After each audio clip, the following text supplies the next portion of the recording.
시작하겠습니다. 제 소개를 먼저 하고 성경과 교리를 사랑하는 신정호 목사입니다. 오늘은 제5강 구문에서 11문 하이델베르크 요리문답 강의를 하도록 하겠습니다. 제가 먼저 기도하겠습니다. 살아계시고 역사하시는 하나님 아버지를 이 시간 찬송하며 그 하나님께 영광을 돌리기를 원합니다. 저희들을 여러 가지 어지러운 세상 가운데서도 우리의 마음을 지켜주시고 또 이렇게 교회로 모여 하나님의 말씀을 공부하며 진리를 알고자 우리들을 모이게 하시고 불러주셔서 감사합니다. 이 시간 하나님께서 진리의 빛을 우리들 마음 가운데 밝게 비춰주시고 그 진리를 깨닫는 기쁨으로 하나님께 영광을 돌리며 또 하나님을 즐거워하는 저희들 될 수 있도록 도와주옵소서. 오늘 특별히 죄와 비참에 관한 이제 마지막 부분들을 함께 공부하고 배울 텐데 하나님께서 우리의 지성을 열어주시고 또 열린 그 지성을 통해서 우리의 마음과 우리의 삶이 행동으로 이어질 수 있도록 도와주시고 주를 따라 살아가는 삶, 주님의 말씀을 따라 순종하는 삶이 얼마나 복되고 즐거운 삶인지 깊이 깨닫고 돌아가는 우리 모두 되게 하여 주옵소서. 주님께서 그렇게 해주실 것을 믿고 이 모든 말씀 예수 그리스도의 이름으로 기도하옵나이다. 아멘. 네, 자 오늘은 제1부 나의 죄와 비참이 얼마나 큰가를 알아야 합니다라는 부분에서 이제 마지막 부분입니다. 그래서 구문에서 11문까지거든요. 그래서 오늘 부분을 진도 나가기 전에 한번 지금까지 했던 거 복습도 할 겸 정리를 하고 넘어가는 게 좋겠습니다. 그래야 지금 내가 어디에 와 있는지 또 지금까지 한 내용은 어떤 건지 그런 걸 좀 잘 파악할 수 있을 것 같습니다. 자, 우리가 제일 첫 1문 같은 경우는 외우면 좋다고 그렇게 말씀드렸잖아요. 혹시 외우고 계신 분 계세요? 1문, 살아서나 죽어서나 당신의 유일한 위로는 무엇입니까? 라고 이제 질문을 했을 때 이 질문은 사실은 하이델베르크 요리문답 전체를 감싸고 있는 그런 서론과 같은 질문이거든요. 그래서 이 질문의 답안에 사실은 전체에 대한 내용들이 다 들어 있습니다. 그래서 답이 무엇이었습니까?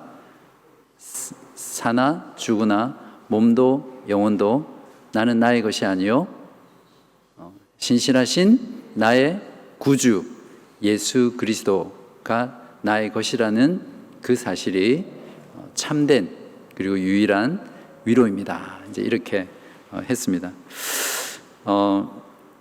근데 그렇게 진정한 위로를 얻고 살아서나 또 죽어서나 행복하게 살 수 있는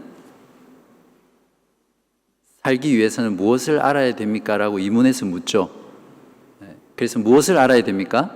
세 가지를 알아야 된다고 했습니다. 첫 번째가 나의 죄와 비참이 얼마나 큰가를 먼저 알아야만 복음이 될 수 있다. 그래서 사실은 우리가 얼마나 죄로 인해서 비참한 존재 가운데 있는지를 알기 전에는 참으로 구속주이신 예수 그리스도를 구하거나 찾지 않는다는 거죠.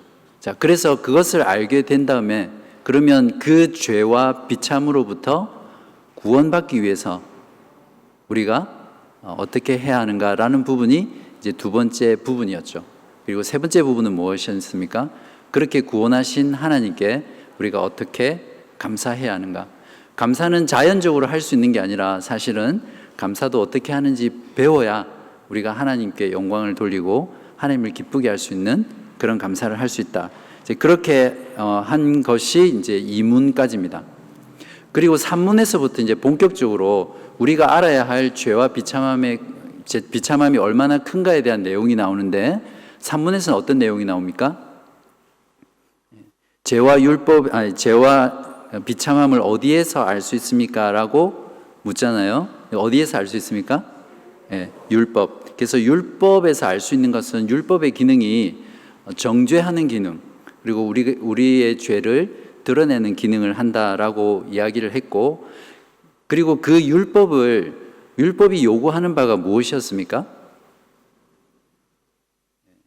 율법이 요구하는 바는 하나님과 이웃을 사랑하는데 어떻게 사랑하라고요? 마음을 다하고 목숨을 다하고 뜻을 다해서 사랑하라고 했는데, 사실 이 율법을 지킬 수 있는 사람이 없잖아요. 그죠?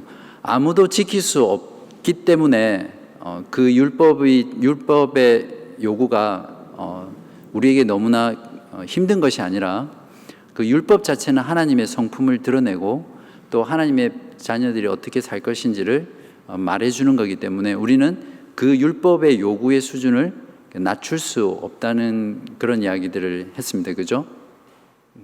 그러면 그 하나님이 요구하시는 그 율법의 완전함들을 우리가 지킬 수 없기 때문에 결국 어떻게 됩니까? 우리가 얼마나 죄로 인해서 또 율법을 지킬 수 없는 것으로 인해서 절망 가운데 있는지를 이제 알 수 있다라고 이제 우리가 했습니다. 이제 거기까지 우리가 했을 때 결국 우리들 생각 속에 어떤 생각이 드냐면, 왜 우리는 지킬 수 없는 것인가, 이제 그런 의문들이 들잖아요. 근데 요리문답이 답변하기를, 우리가 본성적으로 사랑하기보다는 하나님과 이웃을 이제 미워하는 성향이 있다라고 이제 그렇게 이야기를 했습니다. 그죠? 성향이라는 것은 일종의 우리들 마음 가운데 내재되어 있는 이제 그런 본성을 이야기하죠. 자, 그렇기 때문에 우리가 율법의 요구를 온전히 지킬 수 없다. 그러면 결국 또 어떤 반문이 생기냐면, 하나님께서 그러면 과연 모든 인간이 그렇게 악만 행하도록, 하나님을 미워하고 이웃을 미워하도록 그렇게 악하게 지으셨습니까? 부패하게 지으셨습니까? 이렇게 물어볼 수 있겠죠. 그럼 거기에 대한 답이 무엇이었습니까? 네, 아닙니다. 네, 끝. 네, 아니죠. 그러니까 하나님께서는 어떻게 창조하셨다고 인간을? 악하게 창조한 게 아니라 선하게, 그리고 하나님의 형상을 따라서 창조하셨는데, 그 형상이 어떤 속성이 있습니까? 참된 의와 참된 거룩함으로 인간을 창조하셨다는 거죠. 그러니까 하나님께서 인간을 창조하신 것은 그렇게 아름답고 온전하고 선하게 창조했다라고 이제 요리문답은 대답하고 있었습니다. 자, 그러면 거기에 또 다른 질문이 붙겠죠. 어떤 질문이 붙습니까? 하나님이 그렇게 인간을 악하고 부패하게 창조하지 않으시고 선하고 의롭고 거룩하게 창조하셨는데, 그러면 이 악이라는 것은 도대체 어디서 나온 것인가? 인간의 타락과 부패는 어디서 나온 것인가? 라고 자연스럽게 묻게 되겠죠. 자, 그러면 우리가 어떻게 대답해야 합니까? 요리문답에서 말하는 것처럼 인간의 악함이 어디서 나왔습니까? 네, 그러니까 아담의 불순종인데 어때요? 마귀의 속임수에 의해서 어디에서 타락했습니까? 예, 낙원에서. 그러니까 하나님께서 창조하신 완벽한 그 환경 속에서 인간이 스스로 타락함으로 말미암아 모든 악이 이제 거기에서 이제 나왔다라고 이제 요리문답은 대답해 줍니다. 그러니까 결국 그것은 악의 출처가 어디냐, 악의 근원이 어디냐라는 것을 이제 질문에서 대답해 주고 있는 거죠. 그래서 그 악의 결과 결국 어떻게 됩니까? 인간은 죄악 중에 잉태하고 또 죄악 중에 출생하게 되는 거죠. 결국 이런 논리를 따라서 반문에 대한 답변, 또 이런 논리 질문들을 해가면서 결국 우리가 알 수 있는 결론이 무엇입니까? 우리에게는 소망이 없다. 우리가 하나님 앞에서 행할 수 있는 것이 아무것도 없다라는 이런 절망에 빠지죠. 그래서 지난주에서 팔문에서 다루었던 게 무엇이냐면, 그러한 어떤 인간이 죄악 중에 잉태되고 또 출생함으로 말미암아 결국 인간 스스로에게는 선을 행할 수 있는 능력이 전혀 없다라는 결론에 도달하게 되잖아요. 그러면서 제가 이제 자유의지에 대한 부분을 이렇게 터치를 했습니다. 짧게, 굉장히 짧게. 그래서 그 인간에게 선을 행할 수 있는 능력이 전혀 없다라는 그 선언 앞에 이제 많은 인간들의 그 반발이 있는 거죠. 그래서 인간에게 자유의지가 없다라는 이 성경의 진술만큼 사실은 복음주의 진영 안에서도 여전히 이런 부분에 대해서 반대하고 또 다른 주장을 하는 그룹들이 많이 있죠. 그런데 여기서 팔문에서 한 가지 희망의 단초를 이렇게 남겨둬요. 무엇입니까? 선을 행할 능력이 전혀 없는데 예외적으로 성령으로 거듭난 사람은 하나님 앞에서 선을 행할 수 있게 된다라는 거죠. 그러니까 결국 중생, 성령을 통해서 거듭나는 것을 통해서 우리가 하나님 앞에 선을 행하고 의롭게 될 수 있다라는 어떤 그런 희망의 단초를 탁 남겨놓고 이제 팔문이 끝났습니다. 그 구문을 넘어가기 전에 제가 여러분들에게 나눠준 그 프린트물에 보면 자유의지에 대해서 제가 지난 시간에 했던 것을 이렇게 정리해서 넣어드렸거든요. 한번 보십시오. 끝나고 나서 여쭤보시는 분들도 있고 좀 혼란스러워 하시는 분들도 있고, 그래서 제가 오늘 자유의지에 대해서 지난 시간에 빨리 지나갔던 부분을 한 번 더 정리를 해드리고 구문으로 넘어가려고 합니다. 자, 보통 여러 가지 주장들이 있지만 개혁 신앙에서 성경을 연구하고 그에 따라서 정리한 자유의지를 이제 4가지로 분류하고 있거든요. 그래서 제일 첫 번째가 타락하기 이전에 인간에게 있는 자유의지를 다룹니다. 그래서 무엇입니까? 타락하기 전 최초의 인간에게는 자유의지가 있었습니까? 없었습니까? 있었습니다. 그래서 제가 영어로 자유의지가 있었지만 자신의 의지로 선을 행할 수도 있고 악을 행할 수도 있는 그런 상태에 있었습니다. 그래서 영어로 able to sin의 존재다, 그렇게 말씀을 드렸거든요. 그래서 최초의 인간에게는 자신이 자유롭게 선을 선택할 수도 있고 악을 선택할 수 있었기 때문에 사실은 타락의 여지가 있었던 거죠. 그러나 중요한 것은 자신의 그 자유로운 의지로 하나님께 불순종해서 이제 타락했다는 거고, 그 다음에 두 번째는 뭐냐면 타락 이후의 인류인데요, 인간들인데 타락 이후에 거듭나지 아니하고, 거긴 중생이라고 제가 표현했는데 거듭나지 아니하고 부모에게서, 그러니까 부패한 본성을 따라 태어난 이제 모든 사람들이죠.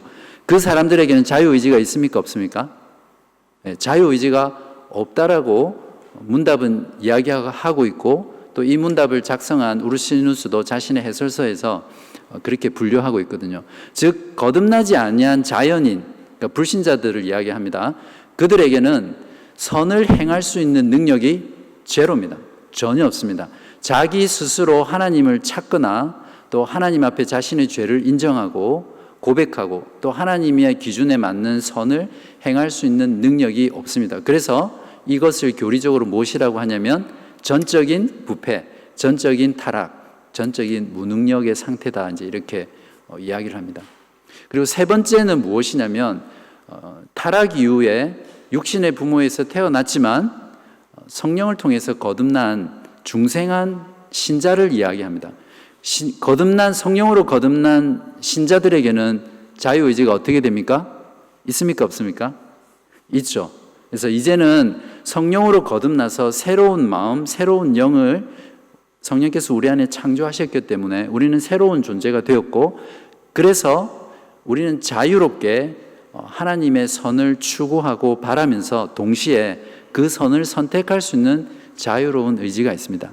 물론 궁극적으로 그러한 우리의 자유로운 의지조차도 성령 하나님의 은혜 가운데 성령에 의해서 가능한 것이지만 분명히 요리문답의 저자는 거듭난 신자에게는 선을 행할 수 있는 자유로운 의지가 있다. 성령 하나님을 통해서 이제 그렇게 표현하고 있어요. 그러나 여기서 우리가 주의해야 될 부분은 뭐냐면, 그럼에도 불구하고 우리가 여전히 육체 가운데 있잖아요. 그래서 우리 안에 남아있는 그 부패한 본성이 있기 때문에 여전히 죄를 지을 수도 있다는 거죠. 그래서 제가 영어로 어떻게 표현했습니까?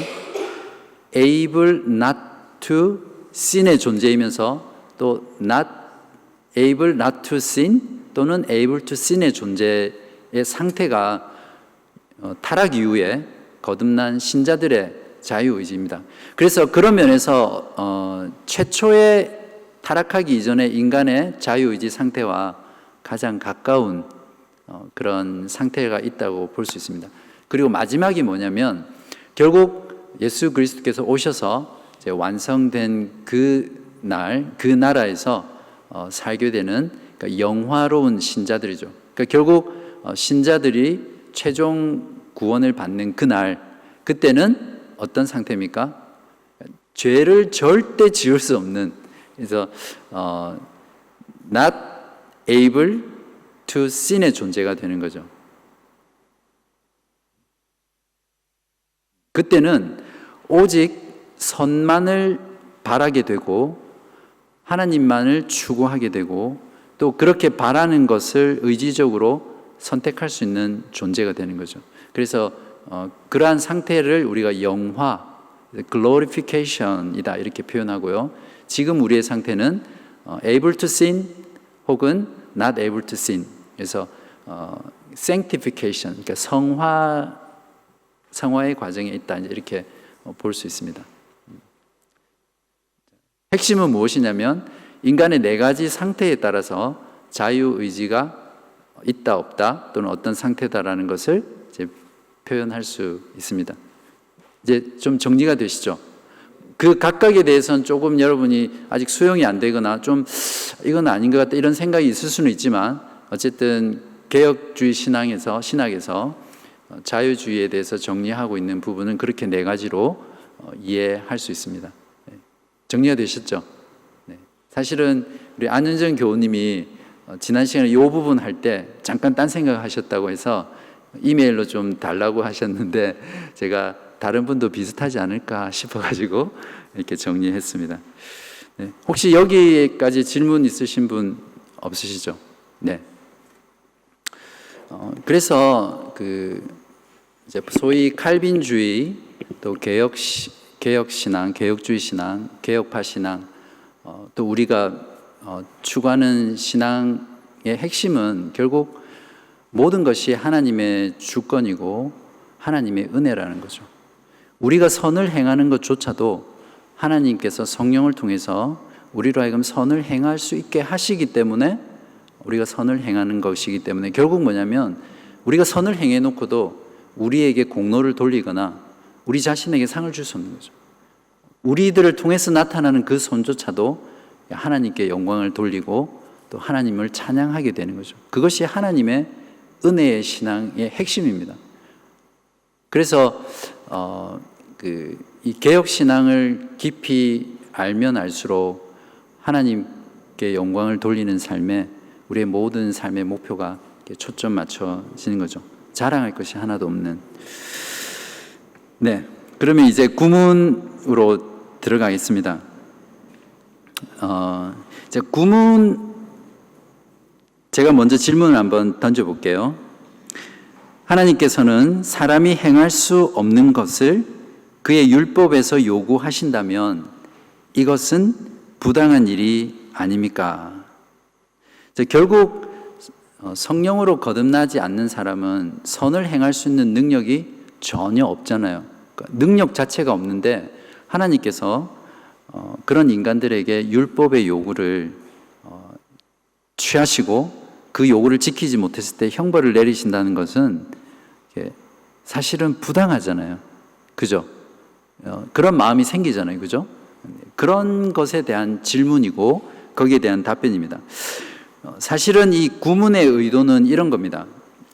저희 세워주기 그룹의 젊은 가정에 이제 아기들이 있어요. 뭐 아시겠지만 노아, 주환이. 어리고 이렇게 말도 이제 갓 배워서 막 그런 아기들인데 그 아이들한테 이렇게 젖병을 이렇게 먹이고는 자, 너 젖병 먹고 네가 먹은 거니까 네가 소독해서 네가 씻어가지고 엎어 놓으면 다음에 줄게. 그렇게 요구한다고 쳐요. 엄마 아빠가. 가능합니까? 불가능하죠. 그런데 안 씻어놨다고 그 다음에 젖병을 안 준다든지 혼낸다면 그 엄마 아빠는 되게 이상한 분이죠. 그렇잖아요.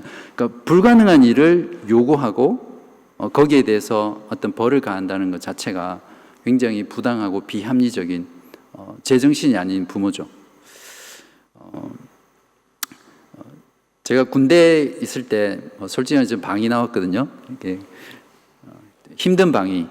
그래서 근데 이제 고참이 제가 정확하게 이게 얼마인지 기억 안 나는데 1,000원짜리를 주면서 컵라면에다가 뭐 거기 참치 넣고 햄 넣고 이래서 이제 500원치 사고 그다음에 500원은 담배 한 갑 사오고 500원 잔돈 가져오라고 시켜요. 그래서 500원 잔돈 안 가져가면 왜 안 줬냐고 혼내는 거죠. 이해하셨어요? 네. 500원 플러스 500원 하면 제로인데 거기다 500원을 남겨오라고 하니까 사실 불가능한 일이죠. 불가능한 일을 시켜놓고는 이제 그 계급 체계에서 안 했을 때 이렇게 벌을 준다든지 이렇게 혼낸다든지 그런 것들이 사실은 굉장히 비정상적이고 비논리적인 거죠.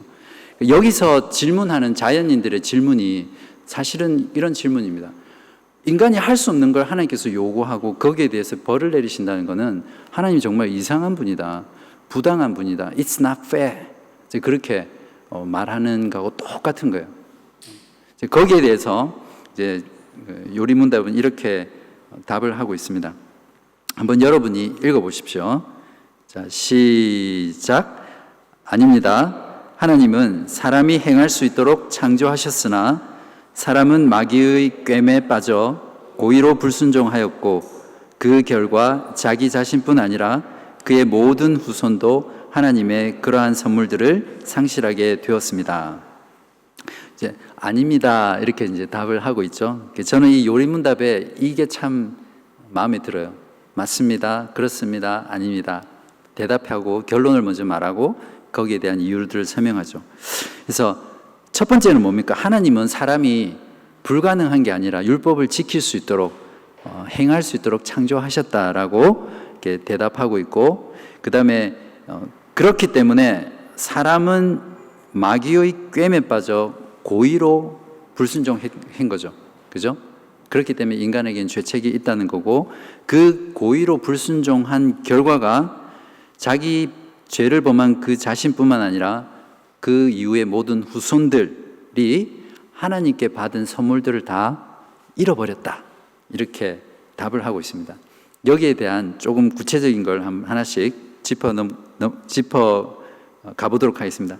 첫 번째는 하나님은 사람의 율법의 요구를 지킬 수 있도록 창조하셨다는 것입니다. 지난 시간에 우리가 이 부분을 했죠. 사실은 아까도 설명했지만 하나님께서는 자신의 형상을 따라 인간을 선하게 지으셨고 또 참된 의와 거룩으로 지으셔서 결국 그렇게 지으신 이유가 뭐라고요? 요리문답에서 한번 볼까요?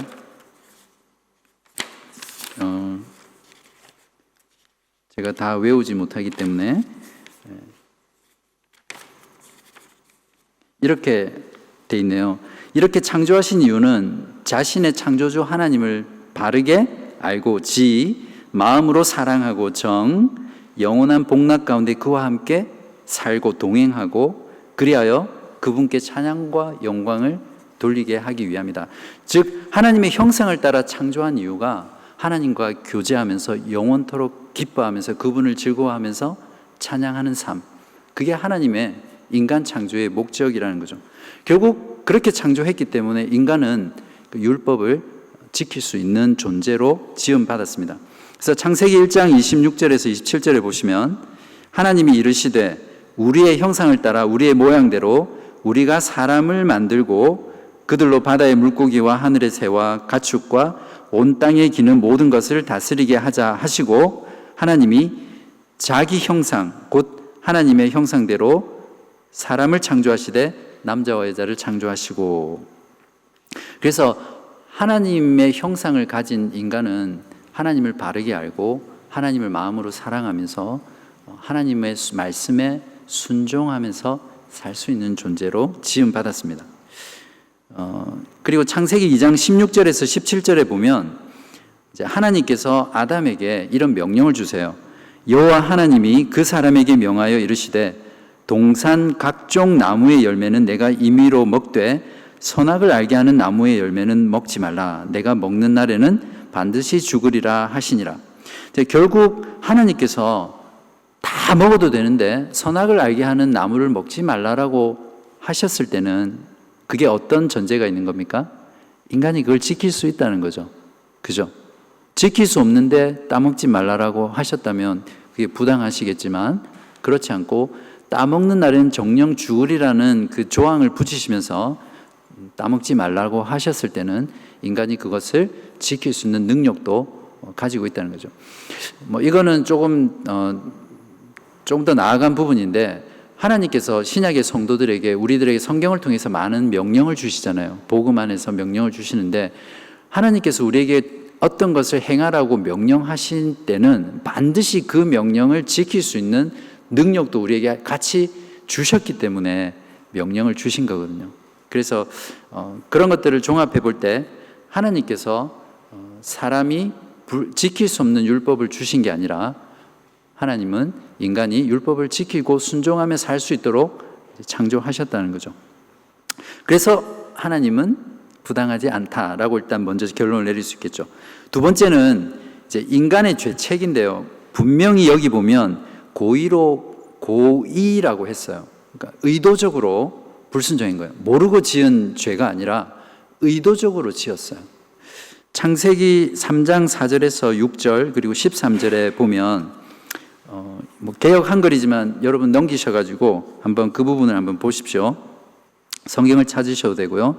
이렇게 나와 있습니다. 인간의 타락에 대해서 뱀이 여자에게 이르되 너희가 결코 죽지 아니하리라. 너희가 그것을 먹는 날에는 너희 눈이 밝아져 하나님과 같이 되며 선악을 알 줄 하나님이 아심이니라. 이 꼬시는 거죠. 네, 이렇게 꼬시는 거예요. 여자가 그 나무를 본즉 먹음직도 하고 보암직도 하고 지혜롭게 할 만큼 탐스럽기도 한 나무인지라. 그래서 보는 걸 참 조심해야 되겠습니다. 그죠? 여자가 그 열매를 따먹고 자기와 함께 있는 남편에게도 주매 그도 먹은지라. 여호와 하나님이 여자에게 이르시되 내가 어찌하여 이렇게 하였느냐. 여자가 이르되 뱀이 나를 꿰므로 내가 먹었나이다. 네. 사실 이 구절에서만 해도 한 설교 한 4-5편은 만들 수 있을 정도로 이 안에 인간이 어떻게 타락했는지 참 많은 내용들이 들어있습니다. 여기서 한번 여러분 찾아보십시오. 고의로 불순종한 부분이 어떤 부분입니까? 이 성경의 기사에서. 잠깐 옆에 분이랑 한번 나눠보시겠어요? 고의로 인간이 불순종한 흔적 또는 모습들, 그게 어떤 것이 있는지 한번 서로 대화를 한번 나눠보십시오. 거기에 이렇게 정리를 해서 말씀을 드리면 첫 번째는 마귀의 유혹이 있었지만 지금 하와가 변명하잖아요. 뱀이 그렇게 꼬셨기 때문에 내가 따먹었다 하는데 인간의 죄에 대한 책임을 이렇게 뱀에게 돌릴 수 없어요. 물론 그 마귀의 유혹이 큰 시험거리지만 이때 인간은 자신의 의지로 그 유혹을 물리칠 수 있는 능력이 있었거든요. 예. 근데 이렇게 넘어간 거예요. 예. 우리 수주교님이 잘 말씀해 주셨는데 이미 그들 안에 하나님께 대한 불평, 불만, 원망, 탐욕 그리고 하나님처럼 되려고 하는 그 욕망이 있었어요. 동산의 모든 나무 다 먹어도 되는데 딱 하나 먹지 말라는 그게 계속 가시처럼 걸리는 거예요. 아, 저거 먹고 싶다. 그리고 또 하필 그게 동산 중앙에 있어요. 그래서 막 다니면서 늘 동산을 다닐 때마다 그게 보이는 거죠. 그러면서 마음속에 그런 욕망들을 하나 차곡차곡 이렇게 쌓았다고 볼 수 있습니다. 바로 그때 이제 사실 마귀가 유혹을 하니까 그들의 어떤 욕망의 불꽃에 기름을 부은 거죠. 예. 그리고 저 선악과를 따먹어도 괜찮다라고 하는 그 자기 합리화, 정당화할 수 있는 어떤 걸 찾고 있었던 거예요. 근데 마귀가 딱 그렇게 말하니까 바로 이때다 하고 이제 따먹어도 되겠구나 이렇게 해서 따먹는 거죠. 그거하고 비슷한 것 같아요. 우리 청년부 지체들 중에 우리 청년부는 아니고 다른 청년부 이렇게 난 크리스찬이랑 이성 교제를 시작하려고 하거나 또 이미 시작했을 때 저한테 엄청 고민하면서 상담을 신청해요. 이성 교제를 신청하는 게 과연 이성 교제를 하는 게 성경적으로 잘못된 건가? 아니면 어떻게 해야 합니까? 묻잖아요. 근데 100이면 100 그런 신앙 상담을 해오는 자매든 형제든 그 마음을 이렇게 보면요. 지금 하고 있는 또는 하려고 하는 불신자와의 이성 교제를 정당화하고 싶은 거예요. 제가 조금이라도 이렇게 성경에 꼭 그런 본문은 없다. 그래서 할 수도 있지만 안 하는 게 좋겠지라든지 뭔가 자기 편을 들어줄 그런 것들을 원하는 거죠. 이제 그래서 자기의 이성 교제를 정당화시키려고 하는 거죠. 만약에 그때 제가 그들의 마음에 동조해서 어떤 여지를 주잖아요. 그러면 바로 그 자매나 형제들은 그냥 마음 편하게 이성 교제를 불신자화 하겠죠. 그러니까 그런 인간의 심리하고 비슷한 거죠. 우리가 살면서 어떤 죄 가운데 빠져 있을 때 그런 마음이 참 많이 들잖아요. 사실은 그러한 본성들이 최초의 인류에서부터 이렇게 물려받은 것이라고 할 수 있죠. 우리 박영서 교우님이 말씀하셨던 대로 그들에게는 하나님처럼 되고자 하는 그 욕구로 이렇게 충만해 있었습니다. 그래서 선악과를 보자마자 먹음직도 하고 보암직도 하고 또 하나님처럼 전지하게 할 만큼 이렇게 탐스럽기까지 했거든요. 그래서 안 먹을 이유가 없었던 거죠. 거기에다가 아담이 이제 하와가 먹고 아내가 먹고 아담에게 주잖아요. 근데 그 본문을 보면 아담이 그걸 먹을까 말까 머뭇거리거나 망설이거나 주저한 흔적이 없어요. 낼름받아 먹는 거죠. 사실은 최초의 인간인 아담은 그냥 단순한 최초의 인간이 아니라 제사장이면서 왕이면서 선지자였어요. 그렇죠. 그가 하나님께 경배를 했고 또 하나님에 대한 온전한 지식 가운데 하나님의 말씀을 듣고 하나님과 교제하면서 또 그것을 자신의 아내에게 가르치는 그런 역할들을 했던 선지자적 역할을 했고 또한 하나님께서 창조하신 모든 창조물들을 다스릴 수 있는 위임 명령을 받아서 그런 왕과 같은 존재였어요. 그래서 아담은 사실은 제사장과 왕과 선지자의 표상이죠. 물론 나중에 그리스도가 오심으로써 그리스도가 완전한 제사장, 왕, 선지자의 역할을 완성하시잖아요. 근데 어쨌든 아담은 하나님께 명령을 받고 하나님의 계시를 받았기 때문에 하와가 그렇게 먹어보라고 했을 때 야단치면 좀 그렇지만 하나님의 명령을 다시 가르쳐주고 권면하고 돌이키도록 그리고 그러한 잘못에 대해서 하나님과 또 그 죄를 범한 아내와 그 중재의 역할들도 할 수 있었어요. 그렇게 했어야 되고요. 근데 그렇게 하지 않고 자신도 하와와 전혀 다를 바 없이 동일한 그 하나님처럼 되려고 했던 그 욕망, 하나님의 권위에 도전하고 하나님 위에 올라가려고 했던 그 욕망이 사실은 같이 있었기 때문에 금방 아무런 주저함 없이 받았을 겁니다. 그런 면에서 아담과 하와와 이 뱀은 하나님을 반역하는 역적들, 그러니까 공모자들이에요. 세 명이서 같이 하나님의 나라의 왕이신 하나님께 도전했던 그런 사건이 사실은 인간의 타락입니다. 그래서 이런 모든 것들을 우리가 종합해 볼 때 인간은 어쩔 수 없이 유혹에 넘어가서 또 지킬 능력이 없어서 하나님께 불순종한 것이 아니라 고의로 하나님께 불순종하고 반역을 한 것이죠. 그래서 이제 인간에게 이런 죄에 대한 책임이 있습니다. 하나님의 요구가 부당한 것이 아니라 결국 인간의 책임이라는 것을 우리가 알 수 있습니다. 그러면 그 불순종의 결과가 무엇입니까? 불순종의 결과가 첫 번째는 자기 자신뿐만 아니라 모든 후손이 그 하나님의 그 타락의 죄의 결과를 가진다는 것인데, 여러분 그런 생각 들지 않습니까? 아담이 벌을 받는 것은 당연한데 나는 사실은 그곳에 없었잖아요. 우리들은 그곳에 없었잖아요. 근데 내가 범하지 않는 그 죄 때문에 우리가 형벌을 받는다라는 것은 부당하다라고 생각할 수 있잖아요. 혹시 여러분 주변의 분들이 그런 질문 하신 분 없으세요? 우리가 소위 이제 원죄라고 그렇게 말하는데, 아담과 하와가 지은 죄를 내가 왜 책임져야 하느냐라는 거죠. 부당한 거 아니냐? 여러분 어떻게 대답하세요? 어떻게 대답하시겠어요? 가장 어려운 부분. 그렇죠. 지난번에 좀 다뤘던 것 같은데 두 가지로 제가 정리를 해드릴게요. 그때도 말씀을 드렸지만 아담은 하나님과 이렇게 언약을 맺잖아요, 그죠? 네가 모든 것을 다 먹어도 되는데 이 선악을 알게 하는 나무를 먹지 말라. 내가 먹는 날인 정령 죽으리라. 그리고 하나님께서 명령을 주시죠.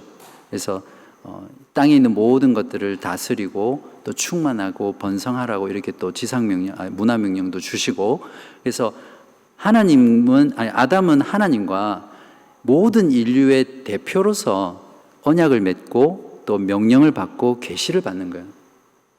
그냥 한 인간이 아니라. 그렇기 때문에 아담의 모든 후손은 그 아담이 하나님과 맺은 언약에 따라서 작동되게 되어 있는 거죠. 예를 들면 어떤 왕이, 한 나라의 왕이 자기 신하 중에 한 명에게, 충신에게 경상도 지방을 탁 떼주면서 내가 이 땅을 너에게 하사하노라, 이제 그렇게 하면서 이제 줬어요. 근데 이 신하가 그 왕이 준 것에 감사하면서 이제 자신의 모든 가족들, 후손들과 함께 그 땅에 거주하면서 이제 그 땅을 다스리고 있었어요. 그러다가 어느 날 이 신하가 이 왕을 배신한 거예요. 반역을 한 거예요. 그래서 왕에게 그것이 발각되어서 왕이 그 신하에게 준 모든 영토, 또 모든 지위, 이런 것들을 다 박탈을 하면 그 사람 것만 박탈되나요? 아니죠. 그 사람의 후손들, 자손들 모두가 그 한 사람의 잘못으로 인해서, 반역으로 인해서 모든 것들을 다 빼앗겨 버리는 것은 당연한 거죠. 그래서 이것을 조금 신학적인 용어로 대표적 원리다, 이렇게 표현해요. 그러니까 영어로는 대신적이라는 것은 substitute, 그러니까 대신 계약을 맺은 거예요. 그리고 대표적이라는 것은 representative, 그러니까 한 국가의 대통령이 조약을 맺고 그 국민이 그 조약에 따라서 혜택을 누리거나 또 불혜택을 받는 것처럼, 이제 아담은 그런 존재로 하나님과 언약을 맺었어요. 그렇기 때문에 아담의 모든 후손은 그 아담의 타락과 범죄로 인한 결과들을 그대로 다 물려받게 되는 거죠. 자, 그리고 그러니까 자기 자신뿐만 아니라 그 죄를 범한 모든 최초의 인류의 후손들에게도 동일하게 그 죄책이 이렇게 주어진다, 이제 그런 내용이고, 형벌이 주어진다는 내용이고, 그 다음에 그 결과가 또 무엇이었습니까? 하나님의 선물을 상실한다는 것입니다. 어떤 그 심판을 받기 이전에 무엇입니까? 하나님으로 받은 모든 선물들을 잃어버린다는 거예요. 그게 이제 타락의 결과거든요. 인간의 불순종과 반역에. 지난 시간 육문에서 상실한 하나님의 선물이 무엇이었죠?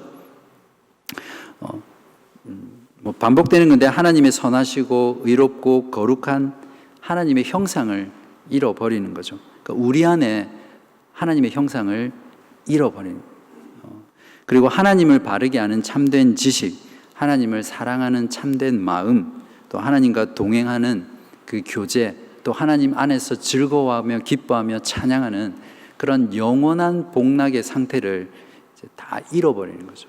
한마디로 낙원을 잃어버리는 거죠.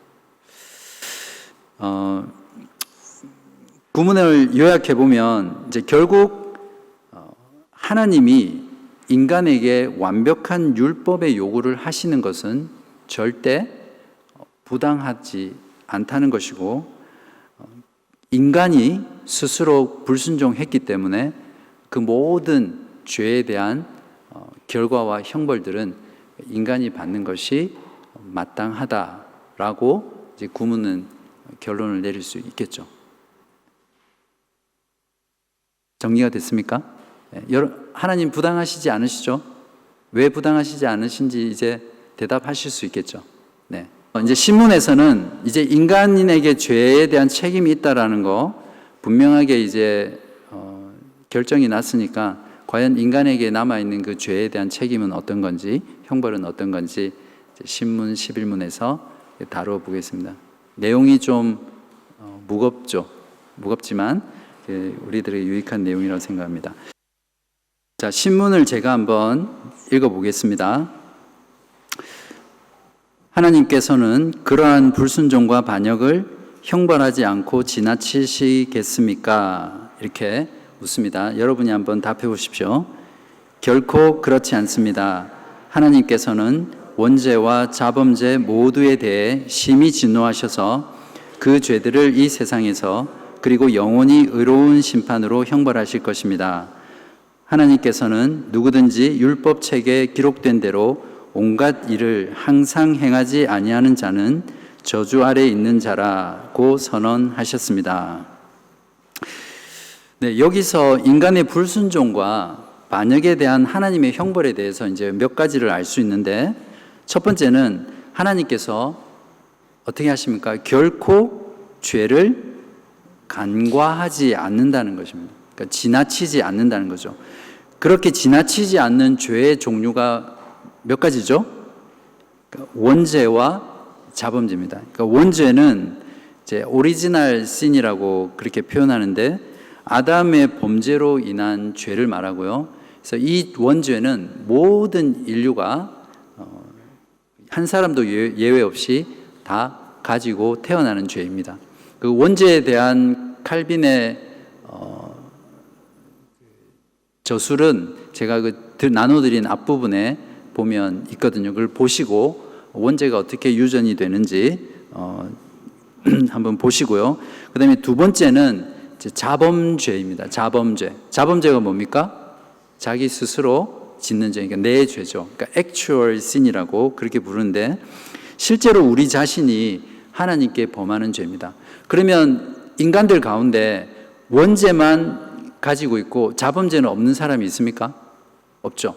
그러니까 결국 자범죄도 모든 인류 가운데 한 사람도 예외 없이 이 자범죄에 해당하는 죄를 짓고 있습니다. 그러니까 결국 모든 인간은 하나님이 그 죄를 간과하지 않는 그런 죄를 지은 죄인들이라고 볼 수 있습니다. 두 번째는 죄인에 대한 하나님의 마음인데요. 뭐라고 표현되어 있습니까? 여기서 심히 진노하신다고 그랬어요. 그냥 진노하시는 게 아니라 심하게, 정말 철저하게, 처절하게 그렇게 진노하신다. 영어 번역본에는 보면, 어떤 번역본에는 terribly, 죄송합니다, 제가 영어는 못하지만 이해를 위해서 terribly angry, terribly displeased 이렇게 표현하고 있거든요.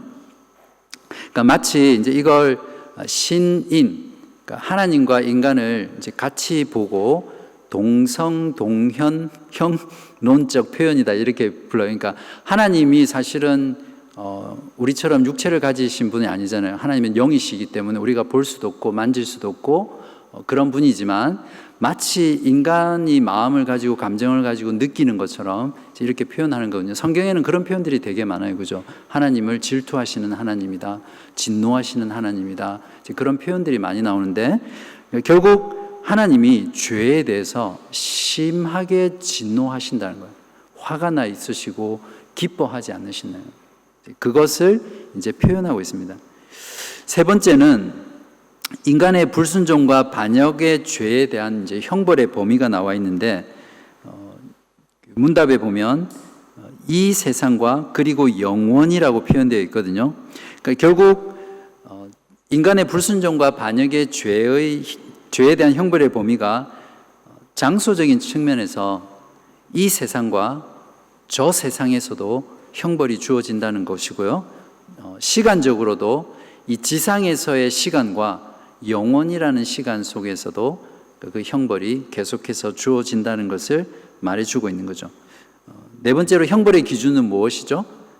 의로운 심판. 그러니까 하나님의 심판은 부당하거나 합리적이지 않거나 타당하지 않은 것이 아니라 의로운 그 기준으로 인간의 죄를 심판하고 형벌을 주신다는 거죠. 문답에 보면 갈라디아서 3장 10절을 제시하고 있는데 누구든지 율법책에 기록된 대로 온갖 일을 항상 행하지 아니하는 자는 저주 아래 있다라고 이제 그 근거 구절을 제시하고 있습니다. 그러니까 결국 모든 사람은 하나님의 저주 아래 있는 비참한 존재고 빠져나갈 구멍이 없어요. 마태복음에 나오는 비유 중에는 낙타가 바늘 귀에 들어가는 것이 부자가 천국에 들어가는 것보다 더 쉽다라는 비유가 나오잖아요. 근데 낙타는 들어가기는 어렵지만 들어갈 구멍이 있잖아요. 바늘 귀. 근데 이 진술에 따라가면 사실은 인간 위에 있는 이 저주를 벗어날 수 있는 구멍은 전혀 없는 그런 상태입니다. 나훔서 1장 2절에 보면 여호와는 질투하시며 보복하시는 하나님이시니라. 여호와는 보복하시며 진노하시되 자기를 거스르는 자에게 여호와는 보복하시며 자기를 대적하는 자에게 진노를 품으시며 이렇게 표현되어 있고요. 로마서 1장 18절에는 하나님의 진노가 불의로 진리를 막는 사람들의 모든 경건하지 않음과 불의에 대하여 하늘로부터 나타나나니. 자연인들은, 보통 사람들은, 성령으로 거듭나지 않은 사람들은 이러한 성경의 진술을 절대 받아들이지 않아요. 복음을 전할 때 이런 메시지가 반드시 들어가야 되는데 인간의 그 죄와 그 비참함으로 결국 모든 인간은 하나님의 저주와 심판 아래 있다라는 메시지를 했을 때 사람들은 분노하죠. 그리고 듣기 싫어하고 그러한 것을 전하는 사람들을 미워하게 되어 있는 거죠. 여러분은 어떠세요? 여러분은 하나님 앞에서 여러분이 정말 죄인이라고 인식하고 계세요? 아니면 의인이라고 인식하고 계세요? 여러분은 삶 가운데 고의로 하나님께 불순종하거나 또 하나님을 반역하시지는 않으세요? 여러분은 정말 하나님의 형벌을 면하실 수 있다고 생각하세요? 물론 여러분이 복음 안에서 이제 그러한 확신과 또 분명한 믿음의 내용들이 있겠지만 우리가 하나님의 그 은혜를 통해서 그리스도 안에서 거듭나지 않았다면 우리의 존재가 결국 이런 존재라는 걸 알 수 있죠. 그래서 나는 구원받았기 때문에 이것은 나와 상관없는 그런 성경의 내용이 아니라 우리가 이러한 내용, 성경의 진술들을 철저하게 깨닫고 알수록 하나님의 은혜가 얼마나 크고 놀라운지를 깊이 누릴 수 있는 거죠. 어쩌면 많은 교회에 나오는 분들 가운데 하나님은 사랑의 하나님이시기 때문에 그 하나님이 나에게 좋은 것을 주시기 위해서, 영원한 생명을 주시기 위해서, 오늘 내 삶에 있는 문제들을 해결해 주시기 위해서 오신, 또 그렇게 구원을 주신 분이라는 것에만 만족하고 정말 우리가 어떤 상태에서 구원받았는지, 어떤 불가능 속에서 하나님의 구속을 받았는지를 모르고 신앙생활하는 분들이 많이 있을 수 있습니다. 우리가 이런 공부를 하는 이유가 이런 교리의 공부의 내용들이 불신자들에게 가르치는 내용이 아니거든요. 회심하고 거듭난 신자들에게 그것도 반복해서 가르치는 거예요. 그 이유는 뭐냐면 우리의 그런 원래 존재, 비참한 상태를 반복해서 우리가 끊임없이 알 때 우리는 하나님의 그 사랑과 또 그 은혜와 그 복음의 깊이와 넓이와 풍성함들을 누릴 수 있는 거죠. 그래서 사실은 우리가 죄인이라는 이 진술은 우리에게 큰 하나님의 선물이고 은혜가 될 수 있습니다. 이제 여기까지 들은 사람이라면 마음 가운데 가슴을 이렇게 막 찢어야 돼요. 찢고 그 타는 목마름으로 나는 이제 죽었구나. 사도행전 2장의 복음을 듣고 가슴을 찢으면서 이제 어찌할꼬 하면서 탄식했던 그 초대교회, 그러니까 사도행전 오순절날 베드로에게 복음을 들었던 그들처럼 이런 진술 앞에서 도무지 빠져나갈 수 없는 그 죄와 비참함의 크기 때문에 절망하고 절규하고 탄식하는 것이 정상적인 반응이죠. 그런 자들에게 정말 하나님께 매달리면서 하나님 저를 구속해 주십시오. 저를 구원해 주십시오. 절규하면서 그 하나님께 나아가게 되는 거죠. 그래서 사실은 그게 율법의 기능이라는 거예요. 우리 인간은 스스로 그런 것들을 깨닫지 못하기 때문에 율법을 통해서 우리가 얼마나 비참한 존재인가를 알게 하고 그러한 상태 가운데 우리의 구속주이신 예수 그리스도를 갈망하고 그분을 의지하고 그분께 나아가도록 하게 만드신다는 거죠. 자, 이제 이런 여기까지 이제 들으면 이제 자연인들은 또 우리 안에도 이런 마음이 들 수 있을 겁니다. 이제 이런 질문을 하겠죠. 하나님은 사랑의 하나님이시잖아요. 그죠? 자비의 하나님이시잖아요. 근데 어떻게 하나님이 인간이 불순종하고 반역했다고 해서 이렇게 철저하게 심판하실 수 있는가라고 오히려 항변할 수 있죠. 이게 여러분 그냥 뭐 지어낸 반문이 아니라 오늘날 복음주의 교회 가운데 신학 가운데 이런 사상들이 정말 팽배해져 있어요. 하나님이 사랑의 하나님인데 어떻게 지옥을 만들 수 있고 또 심판을 하실 수 있고 그렇게 하실 수 있느냐. 하나님은 여러분을 사랑하십니다. 여러분을 사랑하시기 위해 여러분을 이 땅 가운데 태어나게 하셨습니다. 이런 그 반쪽짜리 복음을 가르치고 전하고 하는 때가 바로 지금 이제 그런 시대입니다. 자, 11문은 이제 거기에 대한 반문을 하고 답을 하고 있는데요. 자, 제가 질문을 하고 여러분이 답해 주십시오. 그러나 하나님은 또한 자비하신 분이 아니십니까? 하나님은 참으로 자비하신 분이시나 동시에 의로우신 분이십니다. 죄는 하나님의 지극히 높으신 엄의를 거슬러 짓는 것이므로 하나님의 공의는 이 죄에 대해 최고의 형벌, 곧 몸과 영혼에 영원한 형벌을 내릴 것을 요구합니다. 네, 이렇게 점점 이 무거운 내용들이 나오는데 사실 이 내용이 우리들에게 오히려 복이 된다고 믿습니다. 첫 번째는 하나님은 자비하심과 동시에 의로우십니다. 그러니까 자비하시면 공의롭지 않고 공의롭지 않으면 공의로우면 자비롭지 않다. 이런 논리가 아니라 자비로우심과 동시에 공의로우신 분이 하나님이시라는 거죠. 그래서 하나님의 자비가 크신 만큼 똑같이 하나님의 공의도 그렇게 크다는 것이 성경이 우리에게 증언해 주는 것입니다.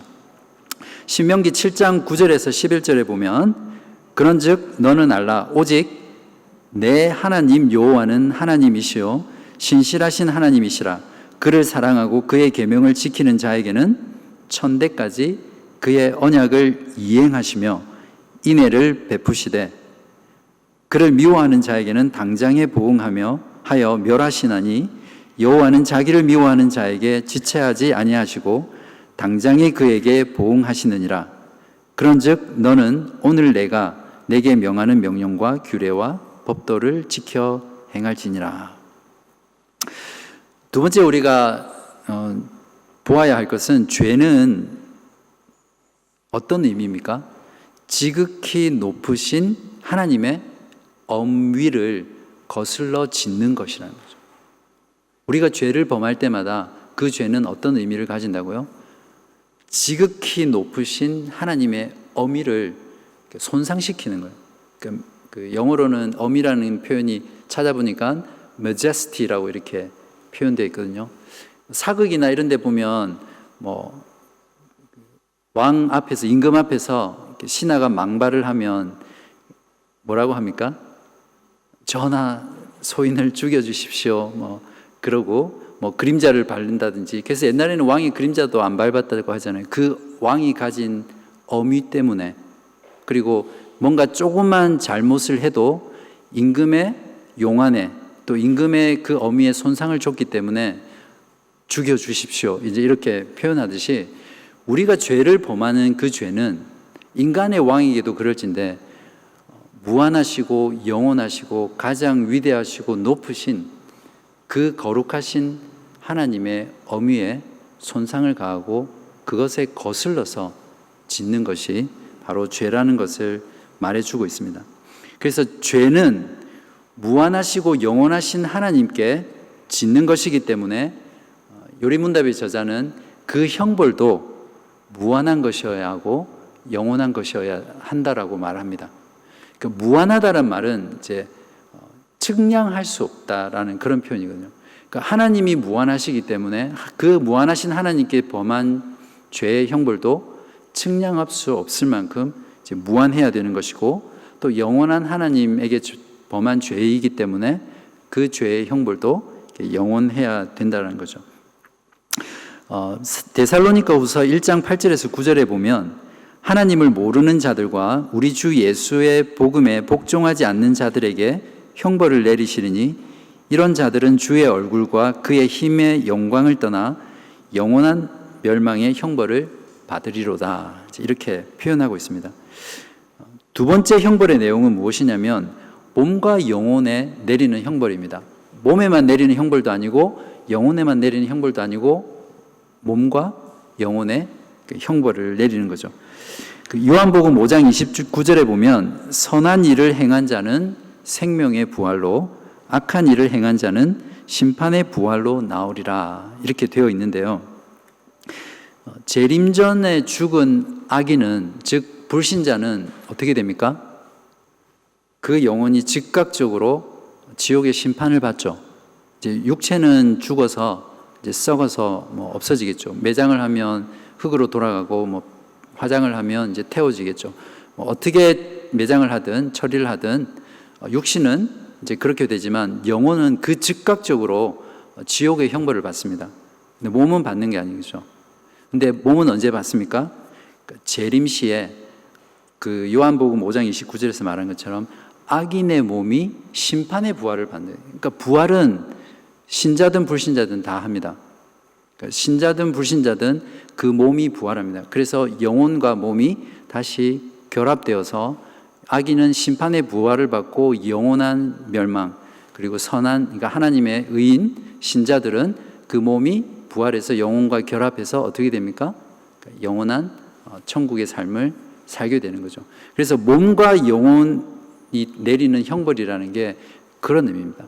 그러니까 악인들도 그 몸이 부활해서 영혼과 함께 합쳐져서 결국 영원한 심판을 받는다라는 것이 성경에서 말하는 죽음 이후 그리고 부활에 대한 또 심판에 대한 내용입니다.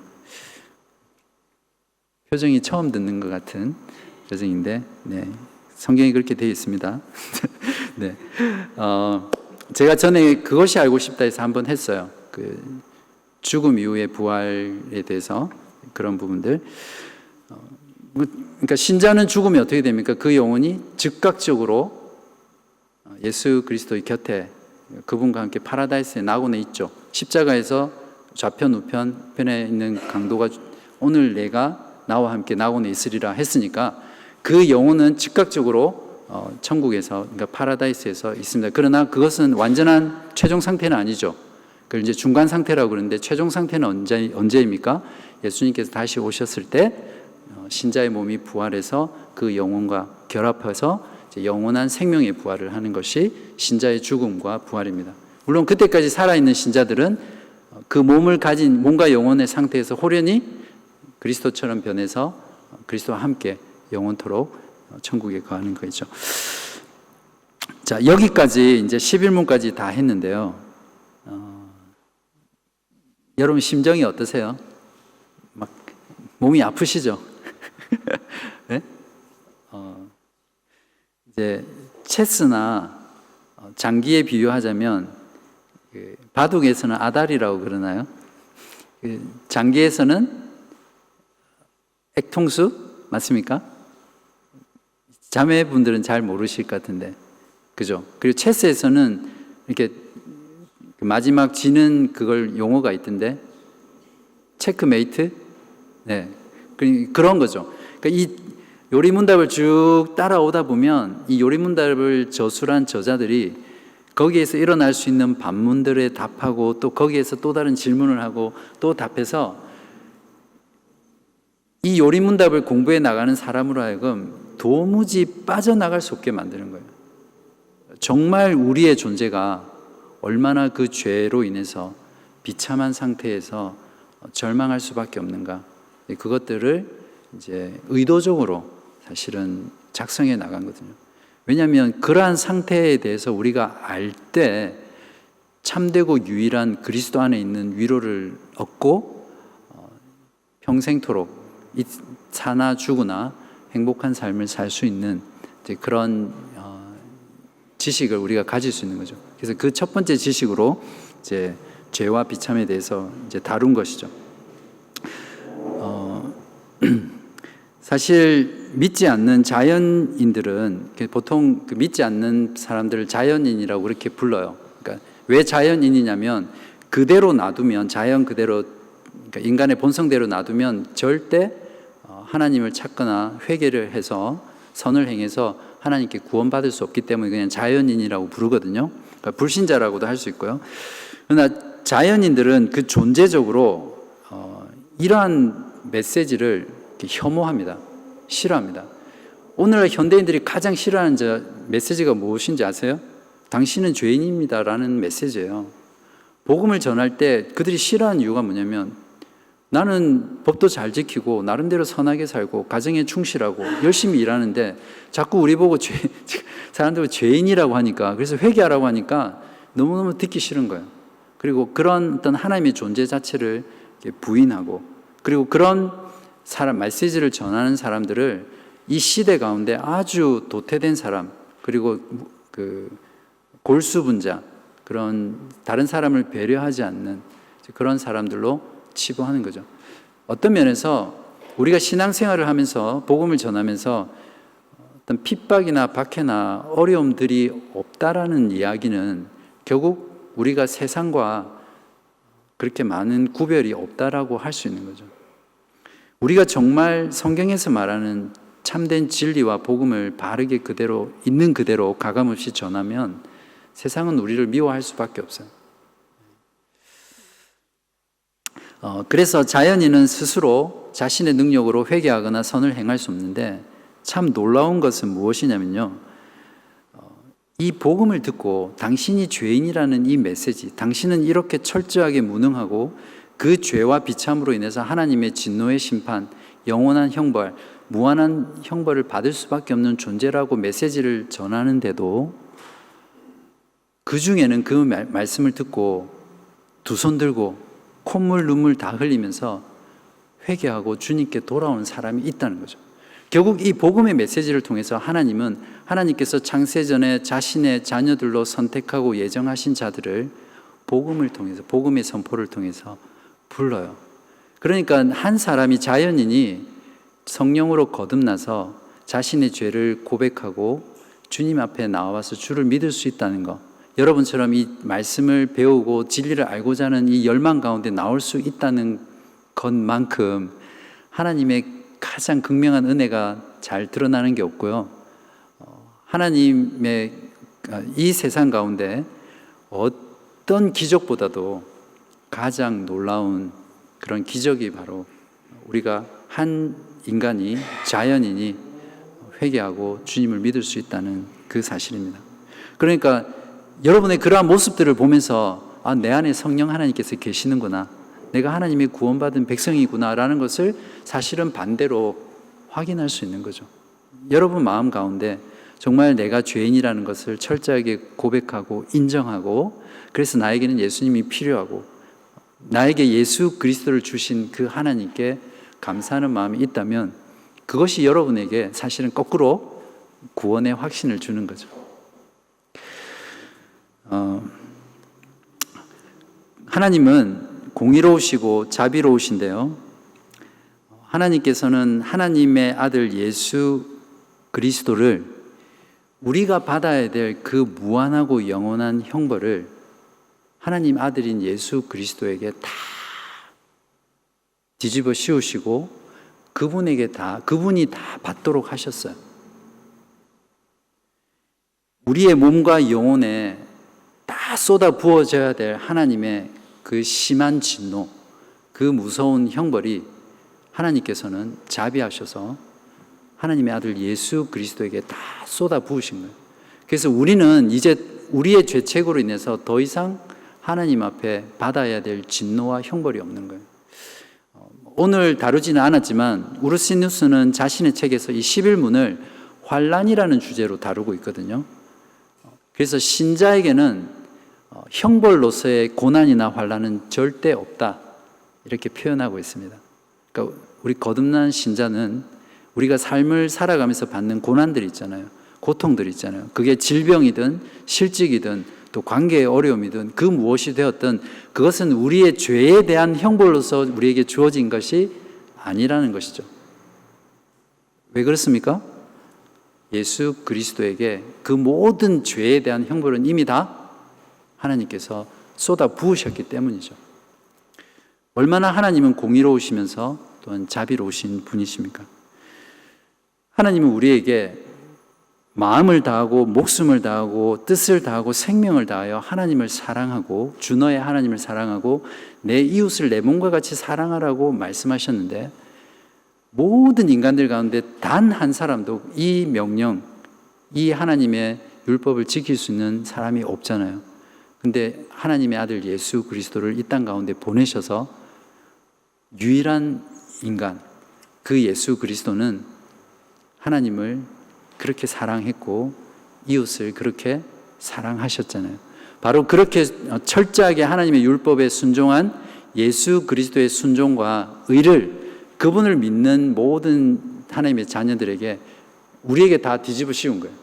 그래서 우리가 지킬 수 없지만 예수 그리스도께서 완전한 그 율법의 순종과 의를 이루심으로 그 예수 그리스도의 의를 우리에게 주신 거예요.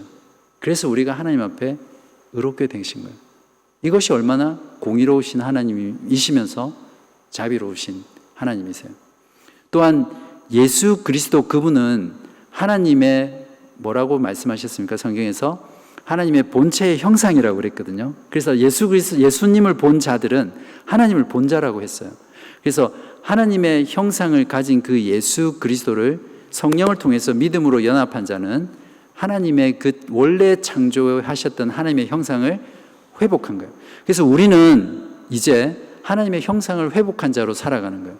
참된 의와 참된 거룩의 존재로 우리가 하나님께 그렇게 회복된 존재들이 되었습니다. 이것이 공의로우신 하나님과 자비로우신 하나님을 우리에게 함께 드러내는 부분입니다. 자, 결론을 내겠습니다. 지금까지 했던 산문에서 11문, 나의 죄와 비참이 얼마나 큰가를 알아야 한다라는 그 일부에 대한 결론입니다. 여러분이 이 공부를 통해서 우리가 철저하게 알아야 될 부분은 정말 내가 얼마나 죄인이며 또 소망이 없으며 죄로 인해서 사망 가운데 죽어 있었던 존재인지, 나의 힘과 능력과 내 안에 있는 것으로는 도무지 하나님 앞에 설 수 없고 하나님 앞에 선을 행할 수도 없고 하나님께 구원받을 수 없는, 그래서 멸망할 수밖에 없는 그런 존재였는지를 철두철미하게 깨닫는 것이 중요합니다. 여기 계신 분은 한 분도 없으리라고 생각하지만 혹시 그런 분이 있다면 아직 내가 그냥 지식적으로 나는 죄인이다 이것이 아니라 그냥 내 전 존재적으로 내가 하나님 앞에 얼마나 불순종했고 반역한 죄인이었으며 하나님께서 원래 인간을 창조하셨던 그 아름다운 낙원에서 떨어진 그 비참함이 얼마나 큰지를 철저히 깨달을 수 있기를 바랍니다. 그러한 어떤 절망 상태에서 우리가 구원을 받을 수 있는 유일한 길은 무엇입니까? 하나님께서는 값없는 복음에 초청을 하시거든요. 복음이 무엇입니까? 그런 존재들에게 회개하고 하나님께 돌아와서 예수 그리스도를 믿으면 하나님께서 다 받아주신다고 하셨잖아요. 우리에게 있는 모든 죄책을 다 도말하시고 예수 그리스도에게 있는 그 의를 우리에게 덧입혀 주셔서 우리를 의롭고 거룩한 그런 존재로 만드시고 영원토록 하나님과 교제할 수 있게 그렇게 회복시키신다고 값없는 복음에 초청을 하시잖아요. 하나님이 이미 예정하셨고 선택하셨기 때문에 내가 아무리 믿으려고 해도 하나님이 선택하지 않으셨으면 나는 믿을 수 없어. 사실 그런 것들은 우리의 교만에서 나온 것이에요. 성경이 우리에게 요구하는 것은 이런 메시지와 함께 무엇이냐면 주님께 오라는 거예요. 값없이 나에게 오면 내 물을, 내가 주는 물을 마시면 너희들이 영원히 목마르지 않을 것이다. 그래서 우리가 우리의 의지로 또 우리의 나아감으로 해야 될 반응은 이 복음 안에서 회개하고 하나님께 돌아가서 예수 그리스도를 믿는 것이죠.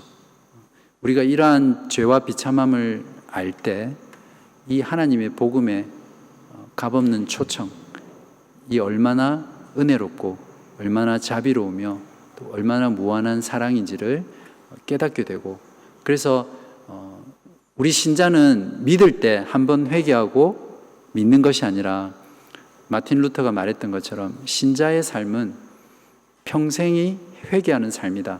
그러니까 매일매일 우리 여전히 성령 안에서 거듭나서 새로운 존재, 하나님의 형상을 가진 자가 되었지만 여전히 우리 애가 육체 가운데 있잖아요.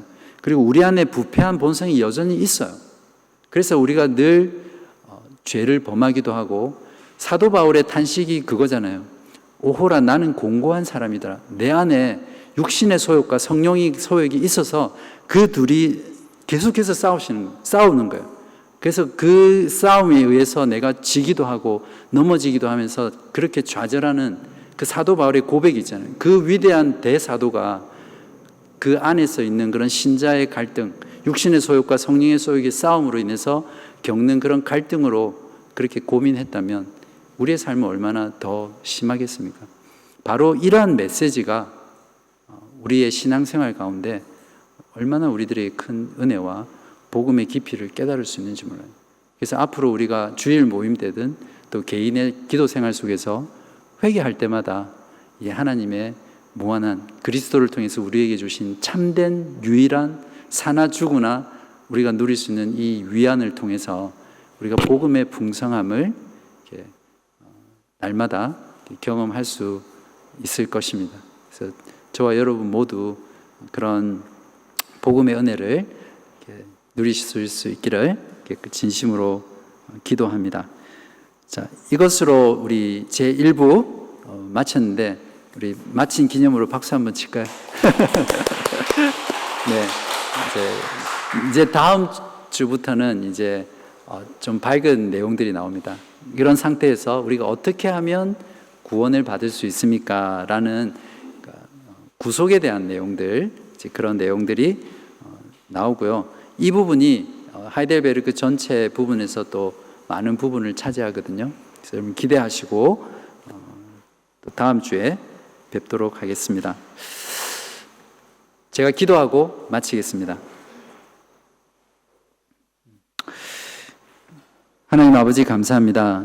오늘 저희들에게 그동안 말씀을 통해서 우리가 얼마나 하나님 앞에 불순종한 죄인이며 또 하나님을 반역한 그런 소망 없는 자인지를 보게 해주셔서 감사합니다. 하나님 아버지, 우리가 이러한 진리의 말씀, 성경의 말씀들을 깊이 자각하고 깨달을 때에 소망 없고 절망 가운데 있는 우리들에게 예수 그리스도를 통해 주시는 그 은혜와 그 사랑과 그 약속과 그 복음이 얼마나 귀하고 놀라운 것인지, 또 얼마나 하나님의 철저한 은혜인지를 깨닫게 하여 주옵소서. 오늘 이 자리에 참석한 우리 모든 교우분들에게 매일매일의 삶이 복음의 은혜 가운데 기뻐하며 즐거워하며 감사할 수 있도록 도와주시고, 예수 그리스도 안에서 다시 회복된 하나님의 형상을 따라 하나님을 바르게 알고 하나님을 바르게 사랑하며 또 하나님께 바르게 순종하며 그러한 삶을 통해서 하나님과 동행하고 정말 하나님이 의도하셨던 그 아름답고 복된 삶을 신앙생활 가운데 누리며 살아갈 수 있도록 도와주시기를 간절히 기도합니다. 아직까지 죄에 대한 문제를 해결하지 못하여 고민하고 씨름하고 있는 영혼이 있다면 우리 주님께서, 하나님께서 은혜 주셔서 성령으로 거듭날 수 있도록 도와주시고, 그리하여 전혀 새로운 존재, 새로운 마음, 새로운 심령을 가지고 하나님과 교제하는 복된 은혜의 시간 누리게 하여 주옵소서. 감사드리며 이 모든 말씀 우리 주 예수 그리스도의 이름으로 기도하옵나이다. 아멘. 수고하셨습니다.